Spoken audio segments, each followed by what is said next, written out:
Test 1, Section 1. You will hear a woman being interviewed by a market researcher in a health club about her membership of the club. First, you have some time to look at questions 1 to 5.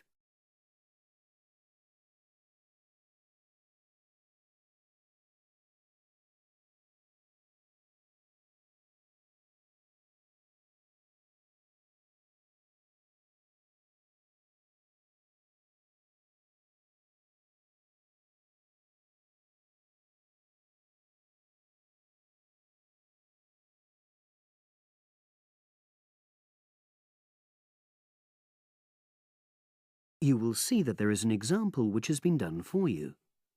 On this occasion only, the conversation relating to this will be played first. Oh, excuse me. I wonder if you'd have the time to take part in some market research. What's it about? About this club and your experiences and opinions about being a member. It'll take less than 5 minutes. Oh, OK then, as long as it's quick. Can I start by taking your name? It's Selina Thompson. Is that Thompson? Yes. Okay, great. Thanks. The woman's name is Thompson, with a P. So Thompson has been written in the space. Now we shall begin. You should answer the questions as you listen, because you will not hear the recording a second time. Listen carefully and answer questions 1 to 5. Oh, excuse me. I wonder if you'd have the time to take part in some market research. What's it about? About this club and your experiences and opinions about being a member.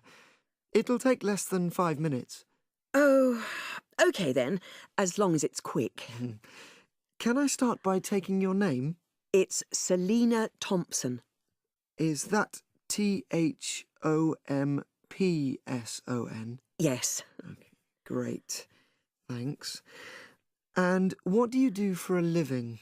Well, I'm an accountant, but I'm between jobs at the moment. I understand. But that's the job I'll put down on the form. And would you mind my asking which age group you fall into? Below 30, 31 to 50, and above? Over 50, I think we can safely say. Great, thanks. And which type of membership do you have? Sorry, I'm not sure what you mean. Do you mean how long? No, is it a single-person membership? Oh, right, no, it's a family membership. Thanks. And how long have you been a member? Ooh, let me see. I was certainly here 5 years ago, and it was probably 2 to 3 years more than that. Shall I put down 8? Oh, I remember now. It's 9, definitely. Sorry. No problem. I've got that. And the last question in this first part is, what brought you to the club? Sorry? How did you find out about the club? Did you see any ads? Well, I did actually. But I have to say I wasn't really attracted to the club because of that. It was through word of mouth. So you were recommended by a friend? Actually, my doctor. I'd been suffering from high blood pressure, and he said the club was very supportive of people with that condition, so I signed up. Great, thanks. Before you hear the rest of the conversation, you have some time to look at questions 6 to 10.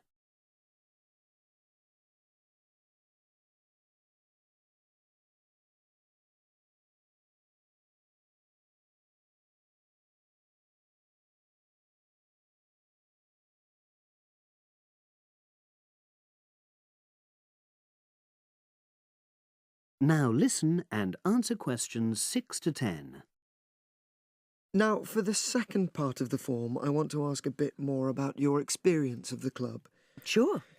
How often would you say you use the club? It varies enormously, depending on how busy I am. Of course. But on average, per month? I'd say it averages out at twice a week. OK, so 8 on average. Yeah, and 4 of those are aqua aerobics classes. That leads me to the next question. Would you say the swimming pool is the facility you make most use of? Fair to say that, yep. Right, thanks. And are there any facilities you don't use? One area I realise I've never used is the tennis courts. And there's one simple reason for that. You don't play tennis? Actually, I'm not bad at it. Oh. It's that I'm not happy having to pay extra for that privilege. Oh, right. I've made a note of that. Thanks. Now, in the last section, are there any suggestions or recommendations you have for improvements to the club? Only about health and fitness? Anything at all? Well, I'd like to see more social events. Oh. It isn't just a question of getting together for games or classes, but other things, you know. Yes, sure. And another thing that I was thinking when I had my yoga class in the gym last night, we were all sweltering in the heat, was that I think they should put in, or, you know... Air conditioning. That's exactly what I mean. The rooms are really light and well designed, but they do need proper installations. Sure. Well, I've made a note of that. Good. So, is there anything else you'd like to suggest? About quality of service, for example? Oh, everyone's very nice here. They couldn't be more friendly and helpful. Oh, but I tell you what, it's a shame the restaurant isn't open in the evening on Saturday, and Sunday as well, for that matter. Oh. So, the club should... Open it later on those days. OK. Well, thank you very much. That's all the questions I have. That is the end of section 1. You now have half a minute to check your answers.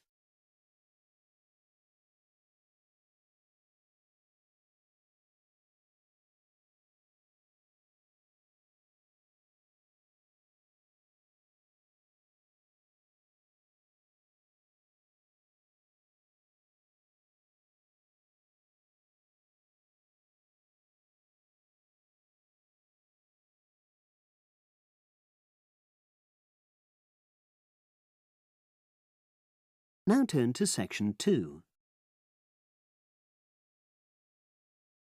Test 1, section 2. You will hear a trainer giving a talk to people who want to learn outdoor survival skills. First, you have some time to look at questions 11 to 16.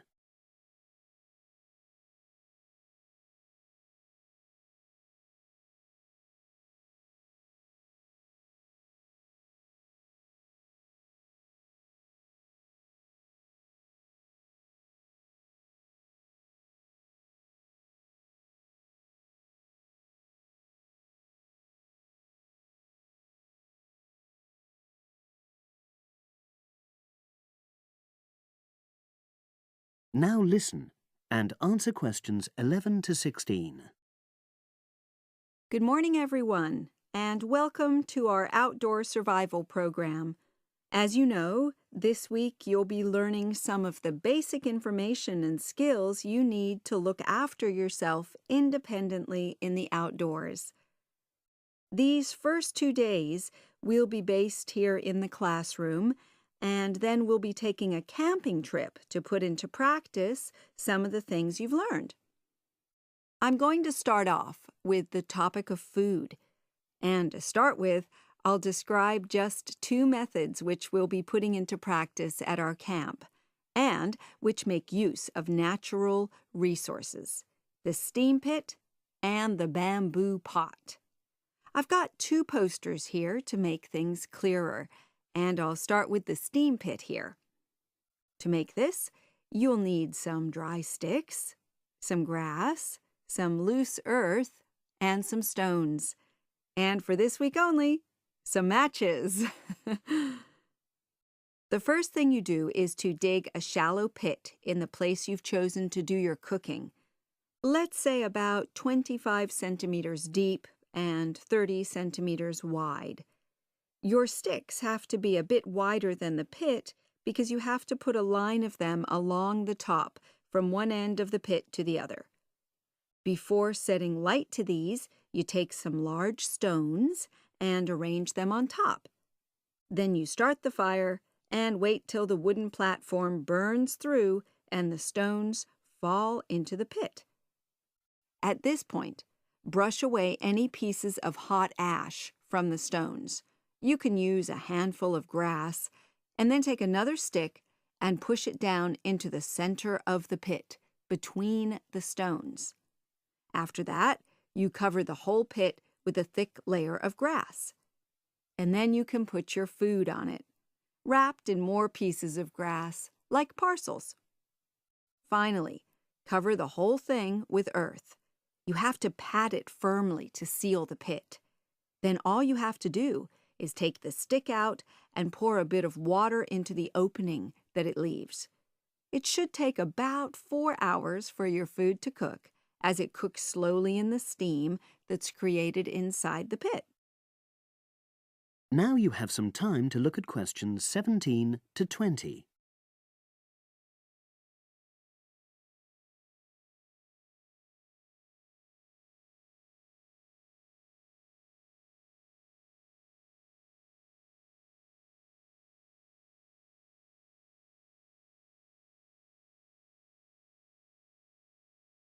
Now listen and answer questions 17 to 20. So, simple but effective. The other method you're going to practice this week is the bamboo oven. Now, the steam pit is ideal in certain conditions because the heat is below ground level. For example, if there's a strong wind and you're afraid a fire might spread. But when it's safe to have an open fire, you can use the bamboo oven method. You get a length of bamboo, which, as you probably know, is hollow and consists of a number of individual sections with a wall in between. You use a sharp stick to make a hole in each of the dividing walls apart from the end one.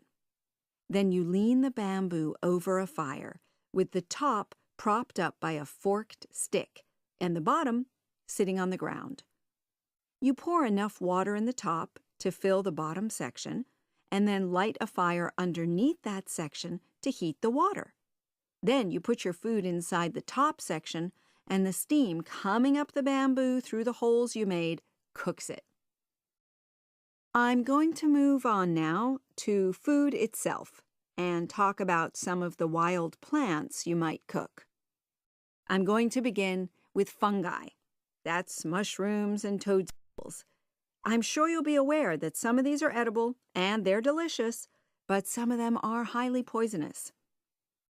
Now, whether they're poisonous or not, all fungi that you find in the wild should be cooked before eating, because that helps to destroy any compounds in them that might be mildly toxic. But be aware that any amount of cooking won't make poisonous varieties any safer to eat. Unless you can definitely identify a fungus, you should never eat it. It's not worth the risk. And you need to be really sure, because some fungi that are poisonous are very similar in appearance to certain edible varieties. They can easily be mistaken for each other. So, having said all that, fungi are delicious when they're freshly picked, and although they are only moderately nutritious, they do contain minerals which the body needs. I'll move on now to leafy plants, which are generally... That is the end of section 2. You now have half a minute to check your answers.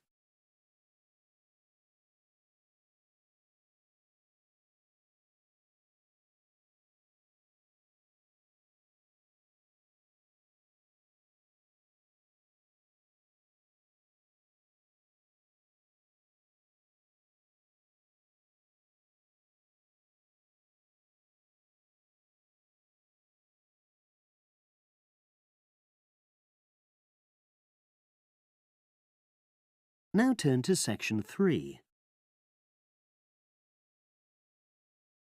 Test 1. Section 3.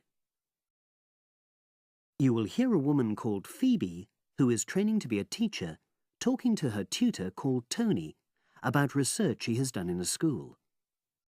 First, you have some time to look at questions 21 to 25.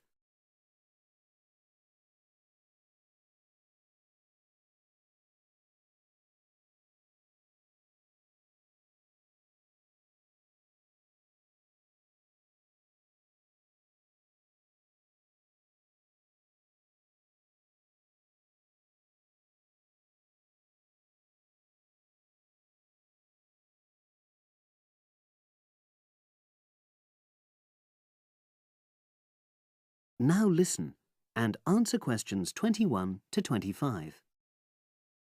So, how did you get on with your school-based research, Phoebe? Well, it was exhausting, but really valuable. Good. What was the specific focus you chose? My title is Attitudes Towards Study Among 11 to 12-year-old Pupils. Right, and what made you choose that focus? Well, that's a bit difficult.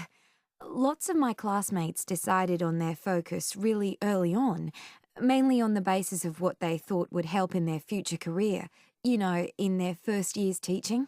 So that's what helped you decide?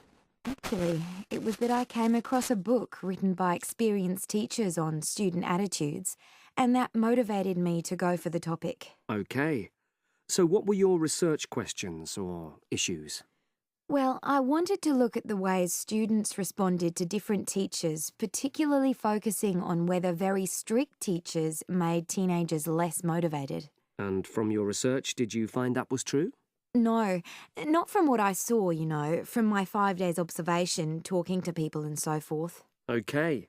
We'll talk about the actual research methods in a moment, but before that, can you briefly summarise what your most striking findings are? Well, what really amazed me was the significant gender differences. I didn't set out to focus on that, but I found that boys were much more positive about being at school. Girls were more impatient. They talked a lot about wanting to grow up and leave school. Very interesting. Yeah, it is. From doing the research, it was clear to me that you might start out to focus on one thing, but you pick up lots of unexpected insights. Right. Did you get any insights into teaching? Yes, certainly. I was doing a lot of observations of the way kids with very different abilities collaborate on certain tasks, help each other.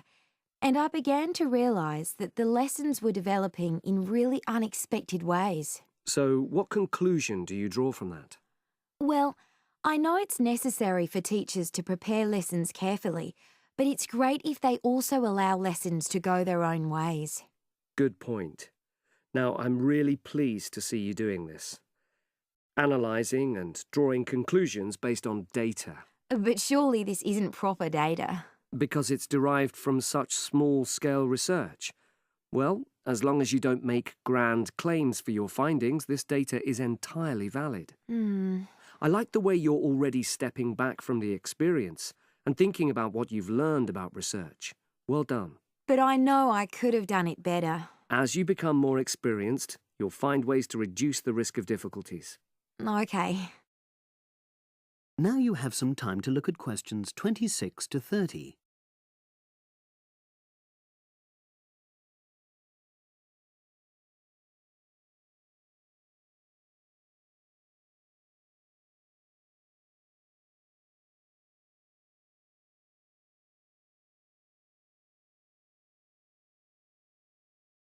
Now listen and answer questions 26 to 30.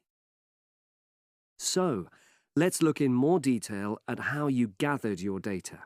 Let's start with lesson observation. Well, it generally went quite smoothly. I chose my focus and designed my checklist. Then teachers allowed me into their classes without any problems, which surprised me. It was afterwards that the grueling work started. Yeah, it's very time-consuming, isn't it? Making sense of analysing your observation notes. Absolutely. Much more so than interview data, for example. That was relatively easy to process, though I wanted to make sure I used a high-quality recorder to make transcription easier. And I had to wait until one became available. Right. And did you interview some kids as well? In the end, yes. I talked to 10, and they were great. I'd imagined I'd be bored listening to them, but So it was easy to concentrate. sure. One of the teachers was a bit worried about the ethics, whether it was right to interview young pupils, and it took a while for him to agree to let me talk to 3 of the kids in his class, but he relented in the end. Good. What other methods did you use? I experimented with questionnaires, but I really regret that now. I decided to share the work with another student, but we had such different agendas it ended up taking twice as long. That's a shame. It might be worth you reflecting on ways you might improve on that for future projects. You're right, yeah.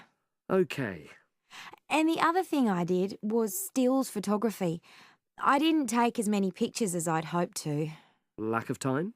It's pretty easy just snapping away, but I wanted each snap to have a purpose, that would contribute to my research aims, and I found that difficult. Well, that's understandable, but remember... That is the end of section 3. You now have half a minute to check your answers.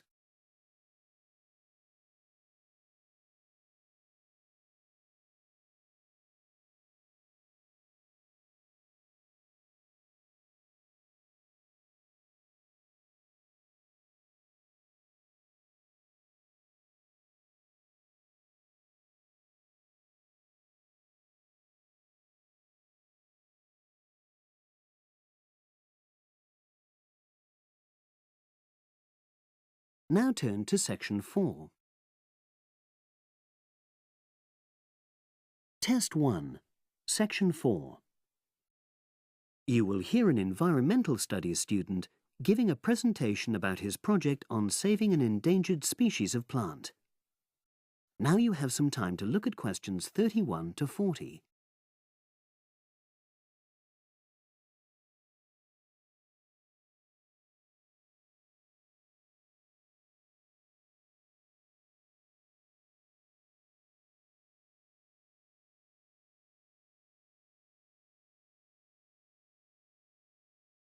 Now listen and answer questions 31 to 40. For my presentation, I'm going to summarise what I've found out about efforts to save one plant species, the juniper bush. It once flourished in Britain and throughout the world's temperate zones, but over the last few decades has declined considerably. Before I go on to explain the steps being taken to save it in England, let me start by looking at some background information and why the juniper has been so important in cultural as well as ecological terms, historically and in the present day. Firstly, I want to emphasise the fact that juniper is a very ancient plant. It has been discovered that it was actually amongst the first species of plants to establish itself in Britain in the period following the most recent Ice Age. And, as I say, it has a much valued place in British culture. It was used widely as a fuel during the Middle Ages because when burnt, the smoke given off is all but invisible, and so any illicit activities involving fire could go on without being detected. For example, cooking game hunted illegally. It also has valuable medicinal properties. Particularly during large epidemics, oils were extracted from the juniper wood and sprayed in the air to try to prevent the spread of infection in hospital wards. And these days, perhaps its most well-known use is in cuisine, cooking, where its berries are a much valued ingredient, used to flavour a variety of meat dishes and also drinks. Turning now to ecological issues, juniper bushes play an important role in supporting other living things. If juniper bushes are wiped out, this would radically affect many different insect and also fungus species. We simply cannot afford to let this species die out.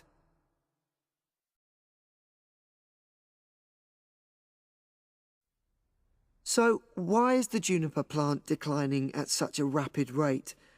Well, a survey conducted in the north and west of Britain in 2004 to 5 showed that a major problem is the fact that in present-day populations, ratios between the sexes are unbalanced, and without a proper mix of male and female, bushes don't get pollinated.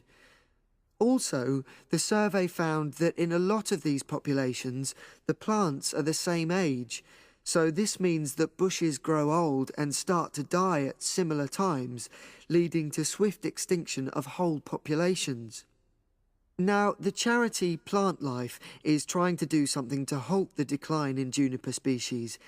It's currently trying out 2 new major salvage techniques, this time focusing on lowland regions of England. The first thing it's trying is to provide shelters for the seedlings in areas where juniper populations are fairly well established. These, of course, are designed to help protect the plants at their most vulnerable stage. A further measure is that in areas where colonies have all but died out, numbers are being bolstered by the planting of cuttings which have been taken from healthy bushes elsewhere. Now, I hope I've given a clear picture of the problems facing this culturally and ecologically valuable plant, and of the measures being taken by Plant Life to tackle them. If anyone has any questions, I'd be happy. That is the end of section 4. You now have half a minute to check your answers.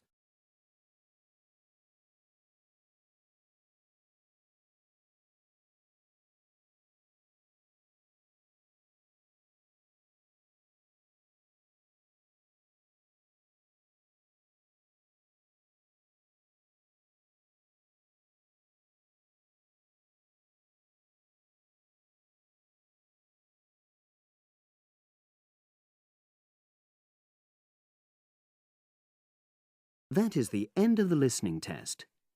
You now have 10 minutes to transfer your answers to the separate answer sheet.